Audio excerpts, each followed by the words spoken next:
بسم اللہ الرحمن الرحیم، الصلاۃ والسلام علی اشرف المرسلین، السلام علیکم ورحمۃ اللہ۔ آج ہم ایک بہت ہی خوبصورت حدیث کا ترجمہ دیکھیں گے اور اس پر دیکھیں گے کہ ہم اس پر کتنا عمل کر رہے ہیں، اور ایک آدھ واقعہ بھی انشاءاللہ بیان ہوگا۔ حدیث شریف بہت مختصر حدیث ہے، من صمت نجا، جس نے خاموشی اختیار کی وہ کامیاب رہا، یا جس نے چپ کا روزہ رکھا وہ کامیاب ٹھہرا۔ چپ کا روزہ کہاں ہوگا؟ ظاہر ہے کسی بحث و مباحثے میں جب آپ اپنے طور پر خاموش ہو جائیں گے تو یہ چپ ٹھہری، اور اسی میں کامیابی آپ صلی اللہ علیہ وآلہ وسلم نے بتائی۔ ہمیں یاد پڑتا ہے کہ ایک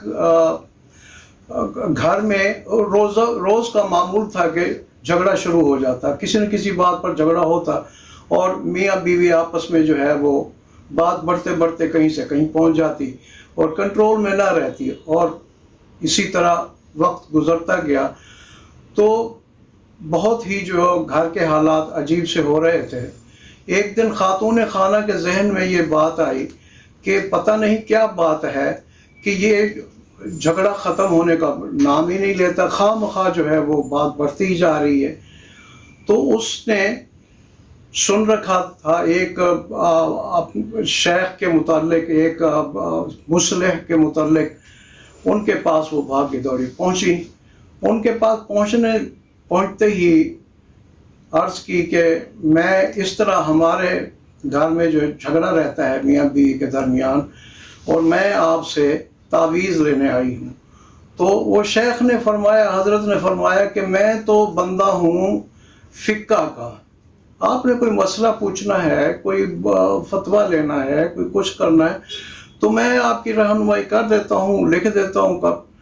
انہوں نے کہا نہیں جی، میں نے تو آپ کا نام سنا ہے اور مجھے یہ مشکل درپیش ہے اور میں آپ کے پاس آئی ہوں اور آپ نے ہی اس کو حل کرنا ہے۔ تو انہوں نے جو ہے بڑا عجیب سا محسوس کیا اور پھر سوچ میں پڑ گئے، لیکن تھوڑی دیر بعد انہوں نے کاغذ قلم اٹھایا اور کچھ لکھ کر اس خاتون کو پکڑا دیا، اور ان کو کہا کہ دیکھیے، یہ دھیان رہے کہ جیسے ہی جھگڑا شروع ہو آپ اس کو تعویذ کو اپنی داڑھ کے نیچے، دونوں داڑھوں کے نیچے خوب پکڑ لیں گی، دبا لیں گی، اور اس کے ساتھ جو ہے آپ اپنی زبان کو بھی اس کے ساتھ لگا لیں گے، اور جیسے ہی آپ یہ کریں گے انشاءاللہ تو یہ معاملہ آپ کا حل ہو جائے گا۔ وہ گھر پہنچی اور شوہر صاحب تشریف لے آئے باہر سے، انہوں نے وہی جو معمول کے کام تھے دیکھے بھالے کیے گھر میں، اور پھر کسی نہ کسی بات پر جھگڑا شروع۔ خاتون خامنہ بھاگی اور تعویذ نکال انہوں نے داڑھ کے نیچے رکھا اور زبان کو اس کے ساتھ تعویذ کے ساتھ لگا لیا اور چپ سادھ لی۔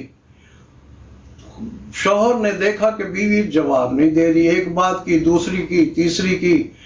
آگے پیچھے دیکھا اور کوئی جواب نہیں آیا تو چپ ہو گئے، خاموش ہو گئے۔ یہ دن اس طرح گزر گیا۔ دوسرے دن پھر جو ہے وہ معمول کے مطابق جیسے ہی کوئی بات شروع ہوئی تو وہ خاتون خانہ بھاگی اور پھر اس نے وہی تعویذ منہ میں دبا لیا۔ تعویذ کے دبانے سے ان کا جو مسئلہ حل ہو گیا، اور گھر میں ایک جو خوشی آ گئی، ایک ٹھہراؤ آ گیا، ایک سکون سا محسوس ہونے لگا، اور دونوں میاں بیوی دونوں جو ہیں محسوس کرنے لگے کہ یہ بہت ہی اچھا ہوا، جو ہوا بہت اچھا ہوا۔ تو کچھ دنوں بعد بیوی نے وہ تعویذ کھولا اور اس میں دیکھا لکھا تھا، مولا کریم میں تو کچھ جانتا نہیں اور یہ خاتون کچھ مانتی نہیں،